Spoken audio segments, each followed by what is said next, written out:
Perdu, au beau milieu de la campagne vendéenne, au détour d'un chemin, voici ce qu'il reste d'une des toutes premières commanderies de l'ordre des Templiers en France.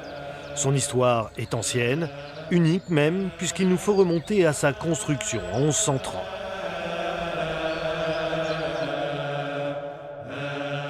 Une commanderie est avant tout une grosse exploitation agricole. Donc elle a avant tout un rôle économique. Soit, c'était le cas ici à Coudry, par la vente du sel, la commanderie possédant des marais salants, soit par la vente du vin. La commanderie recevra des vignes de la part des seigneurs locaux, mais aussi par la vente du bois. Le site est organisé en deux parties distinctes. La première comprend les bâtiments d'habitation, la chapelle et le cimetière des Frères. La deuxième est représentée par des bâtiments agricoles. Une centaine de personnes travaillent pour la commanderie, dont une quarantaine à l'année. Les autres se répartissent entre journaliers et artisans. Ils interviennent ponctuellement dans l'enceinte de l'exploitation.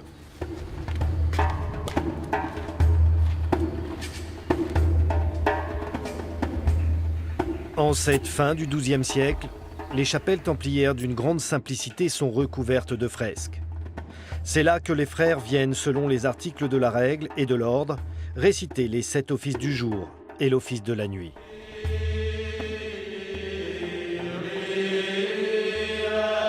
On devine très nettement ici sur le mur les fresques murales. À l'exemple de la chapelle de Cressac, réputée en Charente, la chapelle de Coudry était également, elle aussi, entièrement polychromée. Les murs étaient revêtus de couleurs rouge, ocre, noir. Malheureusement, aujourd'hui, nous n'arrivons plus à en lire la signification. À ce moment de notre histoire, la petite chapelle des Templiers est au centre d'un réseau beaucoup plus vaste.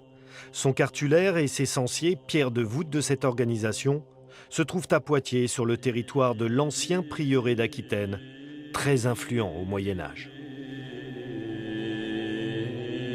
Le censier permet d'enregistrer non seulement le montant dû par chaque personne pour chaque bien, mais aussi les moments auxquels il a été effectivement perçu.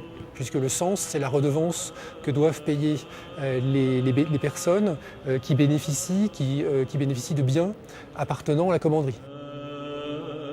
Alors les biens concernés sont des biens effectivement des biens immobiliers avec des terres à cultiver effectivement, mais en revanche la redevance est en l'occurrence en argent. Bientôt, des commanderies comme celle de Coudry apparaîtront partout en Europe. L'on en compte pas moins de 2000 à 3000 en France, qui ont un unique objectif, financer la protection des pèlerins chrétiens et des États latins en Terre Sainte. Combattre en Terre Sainte, c'est très difficile. Cela suppose infiniment d'argent. Il faut donc investir constamment à partir de l'Occident, transférer des fonds, transférer des chevaux, transférer des victuailles. Les textes nous parlent de fromage, de viande séchée, et puis amener des hommes.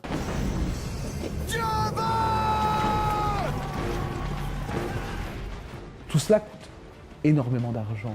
Et sans cette organisation administrative extrêmement novatrice et extrêmement rapide qui s'est ancrée dans la plupart des royaumes d'Occident, jamais l'ordre du Temple n'aurait pu soutenir ces missions en Orient. Des missions au nom d'une Europe chrétienne par des chevaliers pour la plupart laïcs. Le combat des Templiers prendra fin 200 ans plus tard, accusés de parjure. Une parodie de procès nourrie d'une décision injuste et purement politique, celle du roi de France de l'époque, Philippe le Bel. Le roi de France serait voulu en quelque sorte le vicaire du Christ dans l'espace politique contre le pape. Et c'est donc en violation du droit et tout à fait consciemment que Philippe le Bel décide, au matin du 13 octobre 1307, de faire arrêter tous les Templiers de son royaume. C'est une opération de police admirablement réussie, mais qui s'effectue en violation absolue du droit. Violation du droit au Moyen-Âge, les Templiers devront se repentir ou mourir. Mais leur contribution à l'histoire annoncera pourtant un tout autre monde bien avant l'heure.